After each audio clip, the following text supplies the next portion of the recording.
ভাই বোন যখন একসাথে কথা বলে তখন আল্লাহ তাআলা বলেন এই সময়টাকে থামিয়ে দাও। আমি খুব অবাক হয়েছিলাম এই হাদিসটা শুনে। আচ্ছা, ভাই বোন কথা বললে ফেরেশতাদেরকে আল্লাহ কেন সময় থামিয়ে দেওয়ার কথা বলল? পরে যখন ডিটেইল জানলাম তখন খুব কষ্ট লাগলো। ডিটেইলটা ঠিক এরকম ছিল। ভাই বোনের সাথে এই পৃথিবীর পরে আর কখনোই দেখা হবে না।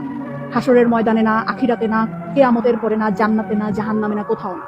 বাবা মার সাথে দেখা হওয়ার সম্ভাবনা আছে, স্বামী স্ত্রীর সাথেও দেখা হওয়ার সম্ভাবনা আছে, ছেলে মেয়ের সাথেও দেখা হওয়ার সম্ভাবনা আছে, কিন্তু ভাই বোনের সাথে সম্পর্ক শুধুমাত্র এই পৃথিবী পর্যন্তই।